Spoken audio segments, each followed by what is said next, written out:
Okay, so it's time to do something that we haven't done in a while. It's one of our most popular segments. Last time we did this, we analyzed the glorious, Shakespearean, brilliant song WAP, which was about moisture states of genitals. And it was a very important statement for feminists, is what we learned. We learned that to criticize that song meant that you were in some way sexist or that you were sexually starved in some way. We learned many things, actually, in the course of analyzing that song. Well, now we have another glorious piece of culture from the great artist Demi Lovato. So Demi Lovato has put out a song. The song is titled Commander-in-Chief. How important is this song? This song is so important. So important. The 26-year-old singer shared a screenshot on her Instagram stories of a comment she received after releasing the music video. The comment read in part, "I hope you realize this makes people that don't have the same political views feel like they can't listen to you anymore. I'm personally ashamed to be a Lovatic right now, but no matter how hard it is, I'm not letting this song change my feelings about you, especially after everything you've helped me with. I really hope this doesn't ruin your career, Demetria." Lovato shared her response, in which she stated she had a right to her own political views. Celebrities aren't just around to entertain people for our entire lives. I mean, literally, you're an entertainer, so actually, that's the part we care about the most, to be honest with you. Just like my plumber, I mostly care about his plumbing. He has political views, I mostly care about the plumbing. Lovato says, "I literally don't care if this ruins my career. This isn't about that. My career isn't about that.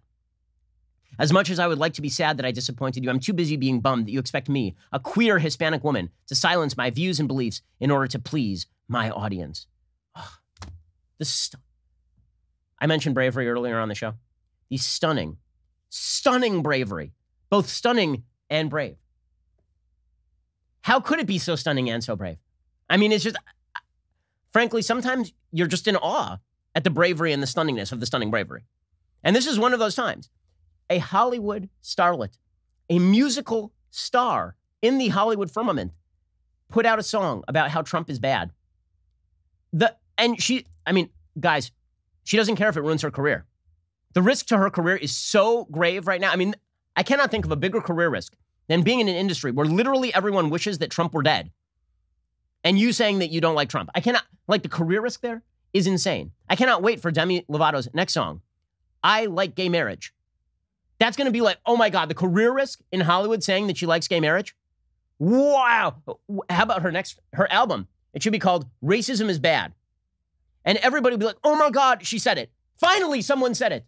And the career risk, if she says racism is bad, man, she is taking her career into her own hands. Amazing, amazing stuff. Like what? Wait, hold up. What if she sang a song and the song were, "The Bible is wrong"?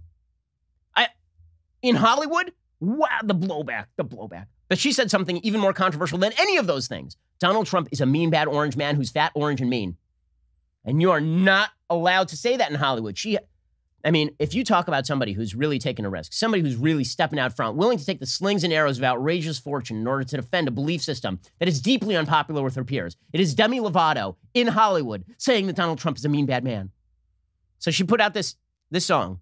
It is indeed spectacular. It is somewhere. I learned, by the way, I learned so many things during that WAP debacle. I learned that people on the left don't understand basic humor. So you could do like a full 10-minute segment, a laughing 10-minute segment about how dumb the song is. And you can cynically analyze the medical conditions necessary to have to require a bucket and a mop. And somehow people will take you seriously if it serves their purposes to do so. So I feel like we should really take this as seriously as possible. Okay, I'm going to try not to be sarcastic or caustic in any way when I analyze this song, Commander-in-Chief, because I've learned that people on the left have no sense of humor at all. So we'll try to be deeply serious in our analysis of this. I learned, by the way, during that WAP debacle, I learned that if you can kind of rhyme words that are super obscene, but not really rhyme them, but kind of come close, like in the general neighborhood where the vowels sound similar, they're not even like the same vowels, but like kind of similar. And if you can make a music video with vaginal fluid flowing out the front door, literally flowing out the front door of a home. If you do that, it's just like The Merry Wives of Windsor by Shakespeare.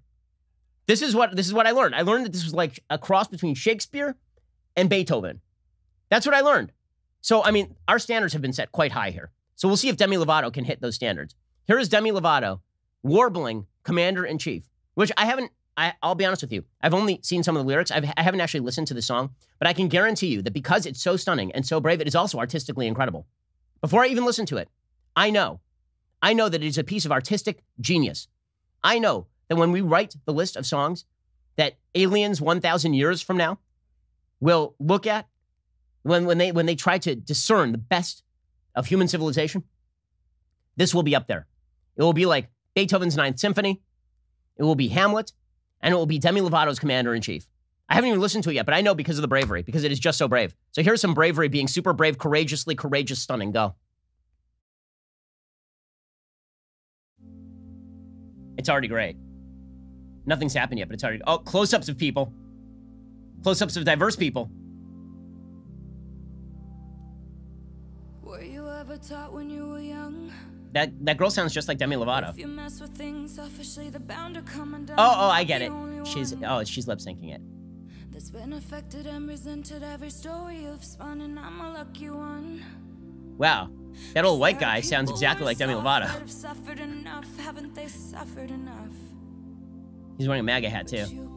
And here's a guy who apparently is Sikh, and he's also singing. They all have the same voice. Fighting fires with liars and praying for rain. Do you get off on pain? We're not pawns in your game. Oh, everybody's getting angrier and angrier. Honestly, if I did the things everybody is very upset in this music video. Very upset. Oh wow. It's a bunch of close-ups, a moving close-up of very diverse people of various weights, genders, orientations, colors, all singing the same song and lip singing to Demi Lovato, because Demi Lovato is all of us. All of us. Wow. This is so moving. I mean, you can tell whenever there's the meaningful piano chords underneath, like Imagine. That's how you know people are super into it. I will say that it is kind of weird when there are these like super masculine men singing in Demi Lovato's voice. It's a little weird, but it's the best part of this song is that it never exits a range of about 5 notes. Oh, 6 notes. Okay. Everyone is so sad in this video. But I get it. I get why everybody is sad. By the way, most diverse casting call of all time for this video. So very exciting stuff, obviously. And now we're back to Original Girl. Okay, well, that was fun. I hope you enjoyed that. Oh, the camera's moving again. Oh, and now we've reached the apotheosis. Among the stars, Demi Lovato singing.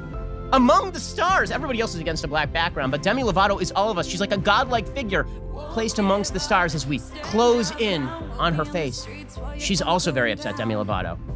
It turns out that she was like Mr. Smith in The Matrix. All the other figures were just representations of Mr. Smith. The Matrix was everything, all the others were just fakes. Here is the real human Demi Lovato. And she's seriously. Oh. Okay, so this is just, it's grand. She's, wow. Okay, oh my God. Okay, I couldn't do it. I'm sorry, I tried to stay serious, but this is self-parody. So I'm gonna read you the lyrics because I was talking over some of them, and I think they deserve to be given their full poetic respect. Here are the lyrics, ready? Were you ever taught when you were young, if you mess with things selfishly, they're bound to come undone? I'm not the only one that's been affected and resented every story you've spun, and I'm a lucky one. Because there are people worse off that have suffered enough. Haven't they suffered enough?